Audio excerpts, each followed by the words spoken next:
Before you hear the rest of the talk, you have some time to look at questions 17 to 20.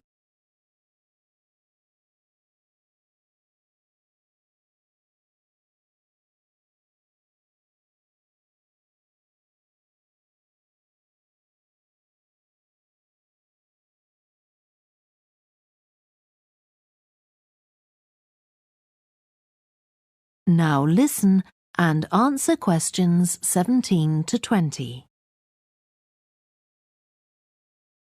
Okay, that was something about the collections, and now here's some more practical information, in case you need it. Most of the museum facilities are downstairs in the basement, so you go down the stairs here. When you reach the bottom of the stairs, you'll find yourself in a sitting area with comfortable chairs and sofas where you can have a rest before continuing your exploration of the museum. We have a very good restaurant which serves excellent food all day in a relaxing atmosphere.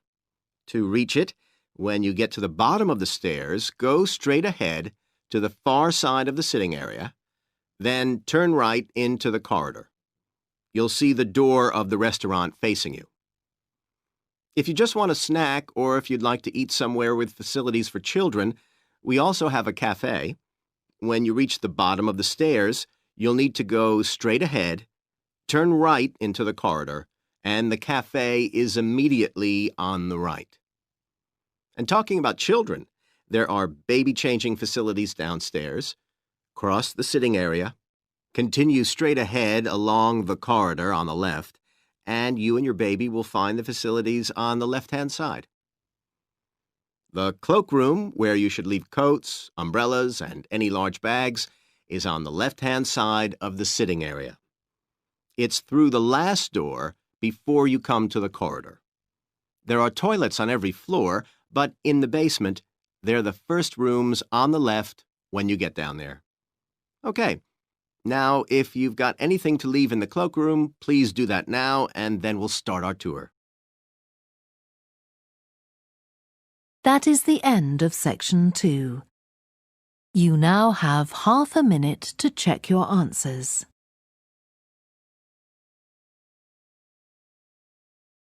You have some time to look at questions 17 to 20.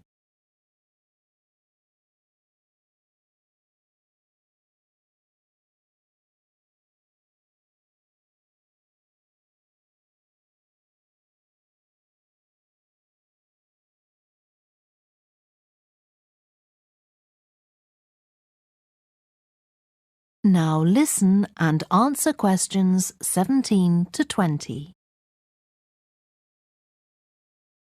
Now, a word about the layout of the building. The auditorium, stage and dressing rooms for the actors are all below ground level. Here on the ground floor, we have most of the rooms that the public doesn't see. The majority are internal, so they have windows in the roof to light them.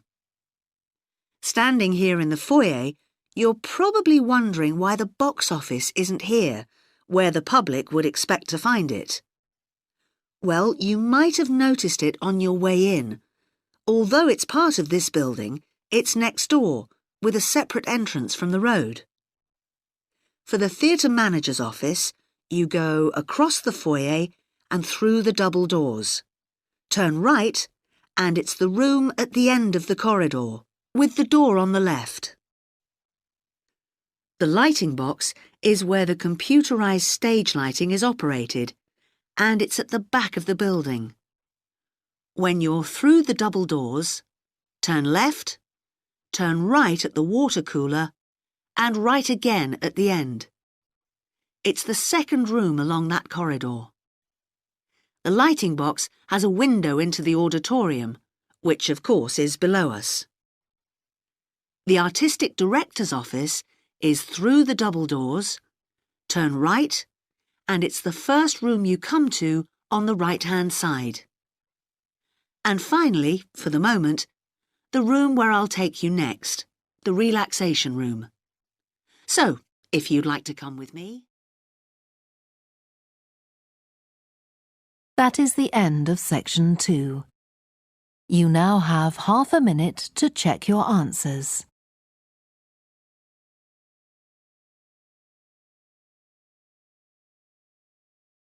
Tourist Information Officer explaining local walks to visitors. First, you have some time to look at questions 11 to 15.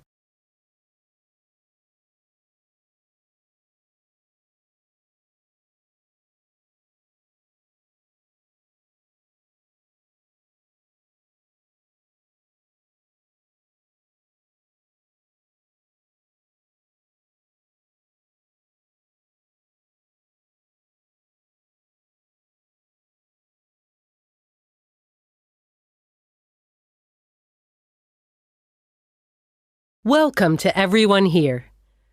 I hope you enjoy your stay in our village and enjoy the local scenery. I'll tell you a bit about the forest and mountain tracks in a minute, but first, I'll just give you an idea of where everything is in the village. So, we're here in the Tourist Information Center, and when you come out of the center, you're on Willow Lane, just opposite the pond. If you want to get to the supermarket for your supplies of food and water, go right. That's the quickest way, and then turn right at the top of Willow Lane. And it's the second building you come to, opposite the old railway station. If you're planning on doing some serious climbing and you need some equipment, we do have an excellent climbing supplies store just 5 minutes walk away. Turn left once you're outside the Tourist Information Center. Take Willow Lane all the way up to Pine Street. You want to go left along here. Then keep walking and go up Mountain Road on your right until you come to the next turning on the left. Head down there and you'll come to the climbing supplies store. If you get to the small building that sells ski passes, you'll know you've gone too far. You also need to head to Pine Street for the museum. It's small, but well worth a visit if you're interested in the history of the village and the old gold mining industry. So, when you reach Pine Street from here, you'll see the old railway line on the other side of the road. Turn left into Pine Street and keep going until you come to Mountain Road. And just past here, the museum will be on your left, just behind the railway line. Don't worry about crossing over the tracks. The train stopped running through here in 1985. If you're planning on following one of the easier forest walks, you might like to hire a bicycle. To get to the hire shop, again, you need to head to Pine Street. On the left-hand side of Pine Street, you'll see the town hall. Go down the little road that you come to just before it, and you'll find the bike hire shop just behind the hall. They have a good range of bikes, so I'm sure you'll find something that suits your needs. Last but not least, if you're hungry after a long day's trek, I can recommend our local cafe. Again, when you leave the Tourist Information Center, turn right and follow Willow Lane until it joins Pine Street. And right opposite, on the far side of the railway tracks, is the cafe. You have some time to look at questions 15 to 20.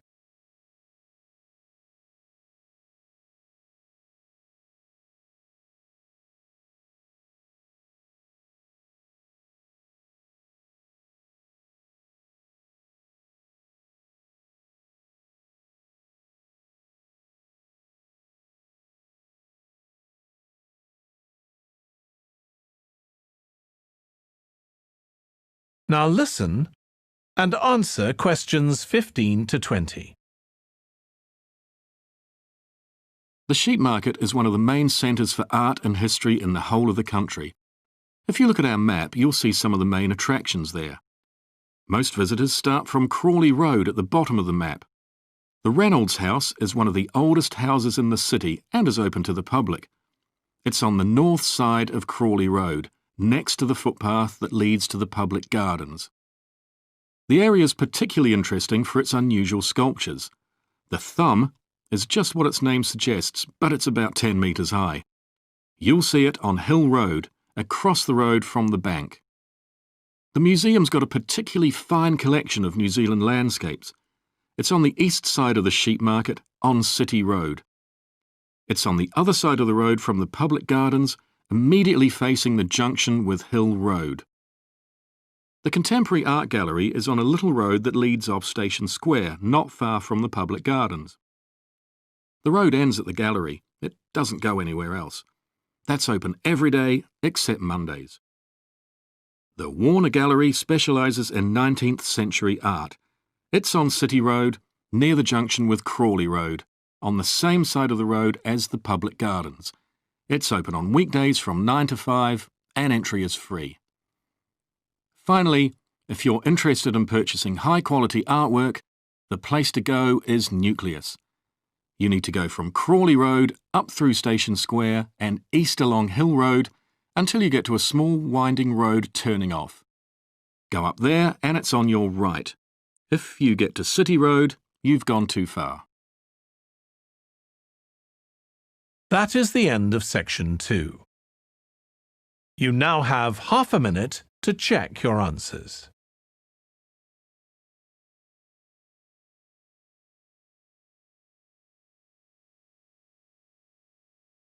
You have some time to look at questions 15 to 20.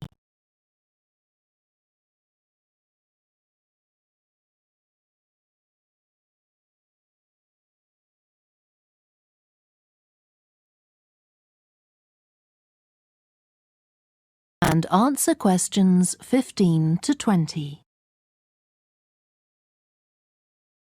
Now let me give you some idea of the layout of the farm. The building where you bought your tickets is the new barn immediately to your right. And we're now at the beginning of the main path to the farmland. And of course, the car park is on your left. The scarecrow you can see in the car park in the corner beside the main path is a traditional figure for keeping the birds away from crops. But our scarecrow is a permanent sculpture. It's taller than a human being, so you can see it from quite a distance. If you look ahead of you, you'll see a maze. It's opposite the new barn, beside the side path that branches off to the right, just over there. The maze is made out of hedges which are too tall for young children to see over them, but it's quite small, so you can't get lost in it. Now, can you see the bridge crossing the fish pool further up the main path? If you want to go to the cafe, go towards the bridge and turn right just before it. Walk along the side path and the cafe's on the first bend you come to. The building was originally the schoolhouse, and it's well over 100 years old. As you may know, we run skills workshops here, where you can learn traditional crafts like woodwork and basket making. You can see examples of the work and talk to someone about the courses in the Black Barn. If you take the side path to the right, here, just by the new barn, you'll come to the Black Barn, just where the path first bends. Now, I mustn't forget to tell you about picnicking, as I can see some of you have brought your lunch with you. You can picnic in the field, though do clear up behind you, of course. Or if you'd prefer a covered picnic area, there's one near the farmyard, just after you cross the bridge. There's a covered picnic spot on the right. And the last thing to mention is Fiddy House itself. From here you can cross the bridge, then walk along the footpath through the field to the left of the farmyard. That goes to the house, and it'll give you a lovely view of it. It's certainly worth a few photographs, but as it's a private home, I'm afraid you can't go inside. Right, well, if you're all ready, we'll set off on our tour of the farm. That is the end of section 2. You now have half a minute to check your answers. Before you hear the rest of the conversation, you will have some time to look at the questions 15 to 20.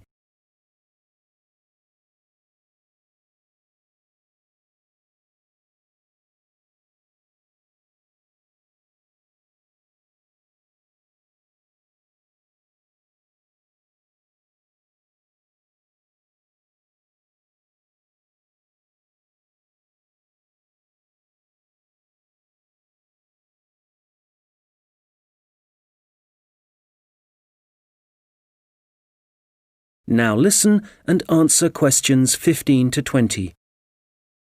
OK, Group B, your turn. Does everyone have a copy of the plan?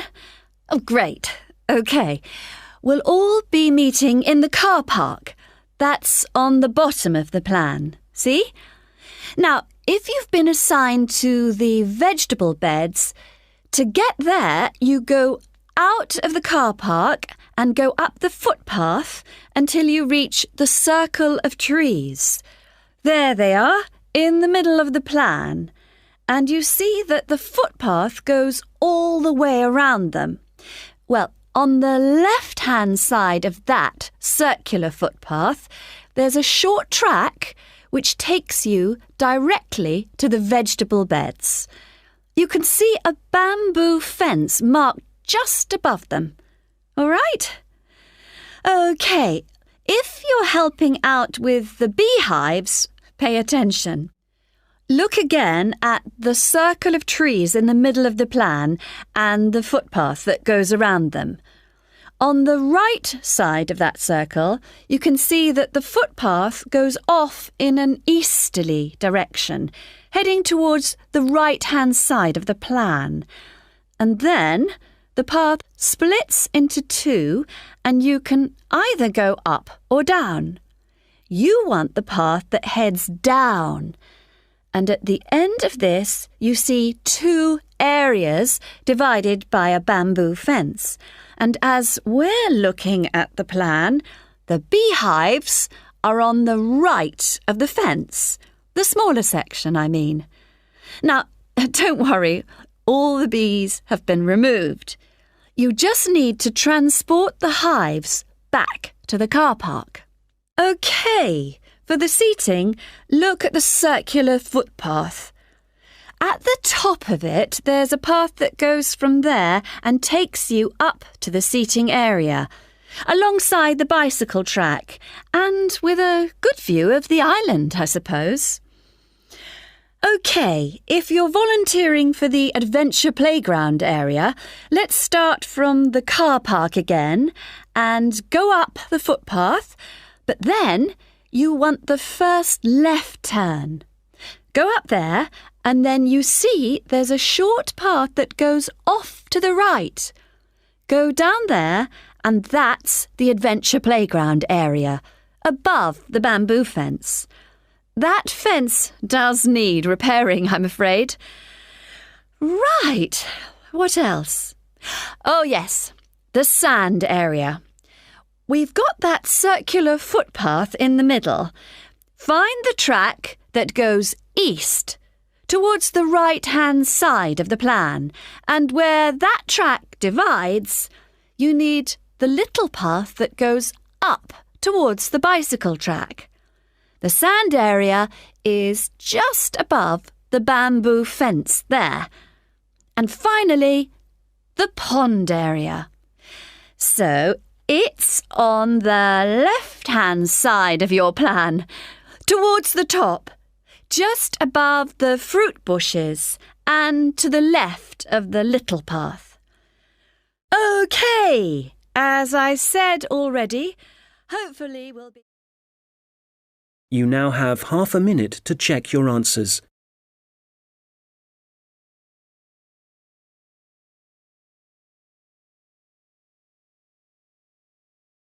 Centre which offers evening classes for adults. She is explaining some recent changes which have been made to the centre. First, you have some time to look at questions 11 to 15.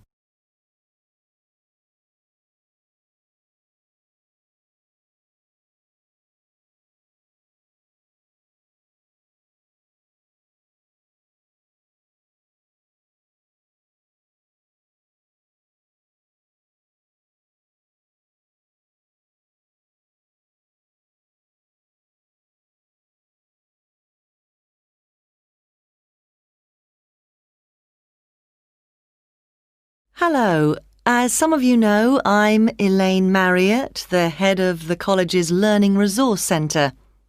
We've invited all of you taking evening classes and leisure activities to come and see the changes we've made to the centre in the last month.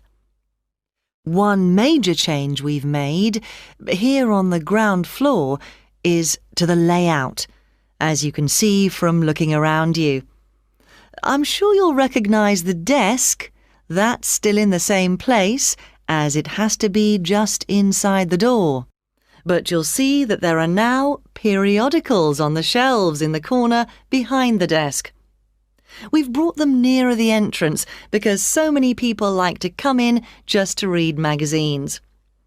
We now stock a far wider range of periodicals than we used to, so we've decided to separate them from newspapers. This means the newspapers are now just the other side of the stairs, near the study area.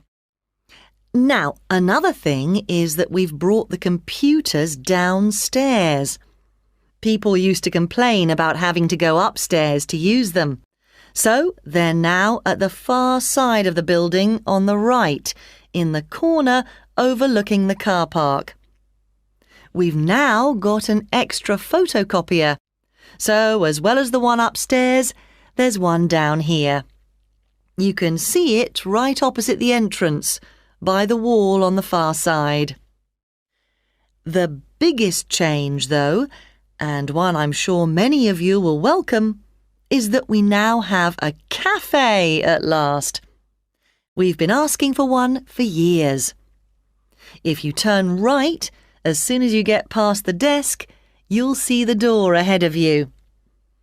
It became possible to have a cafe because the building has been extended, and we've now got a new office and storeroom area. What else should I tell you about before we walk round? Oh yes, we've had so many requests for books on sport that we've bought a lot more, and they're all together immediately to the right of the entrance.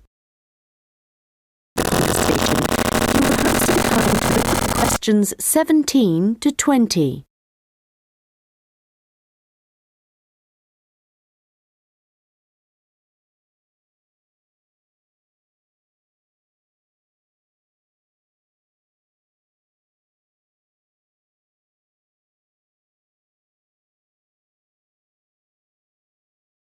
Now listen and answer questions 17 to 20. Now, let me just tell you a bit about what you can see in the sculpture park.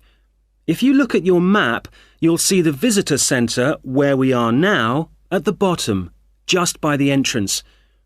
Since we only have an hour, you might not be able to get right around the park, but you can choose to visit some of the highlights. You might like to take a look at the Joe Tremaine sculptures, which are displayed on this side of the upper lake, just behind the education centre and near the bridge.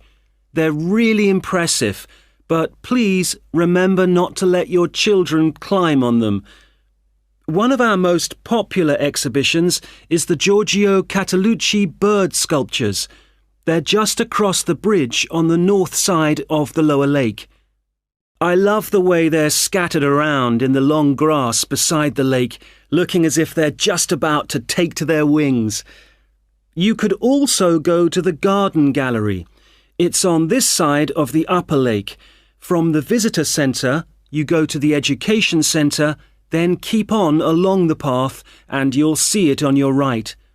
There's an exhibition of animal carvings there which is well worth a look. We also have the Longhouse.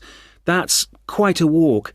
From here, you go to the bridge and then turn left on the other side. Soon you'll see a winding pathway going up towards the northern boundary of the park. Go up there and you'll find it at the top. They have some abstract metal sculptures that are well worth seeing if you have time. OK, well, now, if